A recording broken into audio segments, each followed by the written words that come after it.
पराये भरोसे काम नहीं होता। एक सरसी खेत में घोंसला बनाकर रहती थी और उसी में अपने बच्चों का लालन पालन करती थी।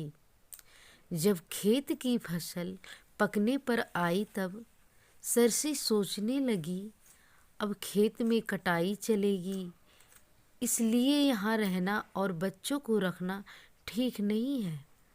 परंतु बच्चों ने अभी तक उड़ना नहीं सीखा, इसलिए उसने और कुछ दिन तक खेत में ठहरना ही आवश्यक समझा और बच्चों से कहा, देखो, मैं रोज ही घोंसला से बाहर जाती हूँ। अब वहाँ खेत में किसान आएंगे और भांति भांति की बात करेंगे। तुम ध्यान से ये बातें सुनना और फिर मुझे सुनाना, जिसमें मैं समय रहते तुम्हारी भलाई के लिए ठीक ठीक से कुछ काम कर सकूं। एक दिन सरसी घोंसला से बाहर कहीं कीड़े मकोड़े लाने गई थी।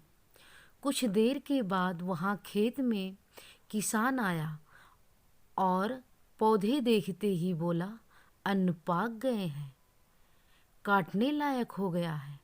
अच्छा चलूं, पड़ोसियों से कह दूं, वे आएंगे और किसी दिन काट कर ले जाएंगे।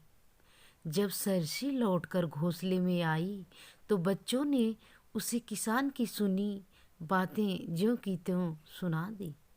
फिर उससे कहा, बस हमें किसी दूसरी जगह ले चलो, मालूम नहीं किसान कब यहाँ आधम के और हम लोग के प्राण संकट में पड़ जाएं।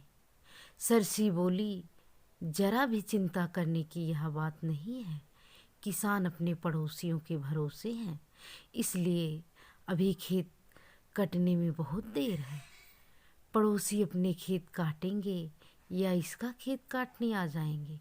कुछ दिन बाद किसान फिर खेत में आया।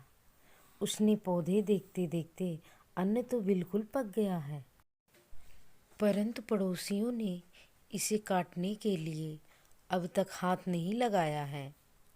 उनका भरोसा करना व्यर्थ है। अच्छा चलूं, भाइयों से कहकर देखूं, शायद वे आएं और इसे काट ले जाएं।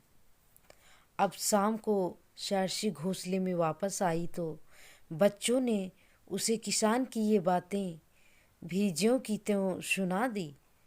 फिर उससे कहना शुरू किया, अब तो हम लोग को दूसरी जगह ले चलो।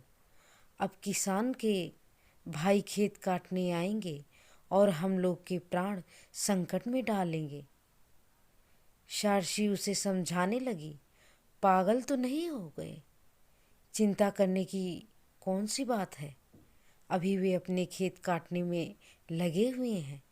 भला वे अपना काम छोड़कर इसका खेत काटने क्यों आने लगेंगे?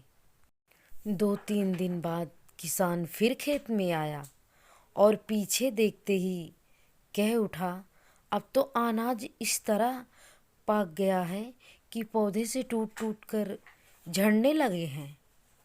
परंतु मेरे भाइयों ने इसे काटने के लिए कुछ नहीं किया। यदि और देर हो जाएगी तो मुझे बहुत हानि उठानी पड़ेगी, इसलिए अब दूसरों का मुंह ताकना व्यर्थ है।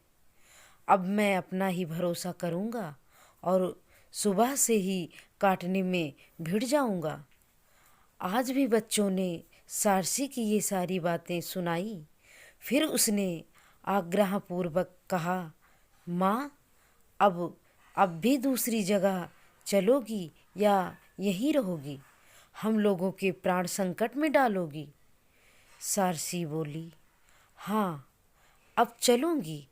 सवेरा होने से पहले ही यह जगह छोड़ दूँगी। अब किसान समझ गया है कि अपना काम पराया भरोसे नहीं होता, इसलिए वह कल अवश्य खेत काटने आएगा।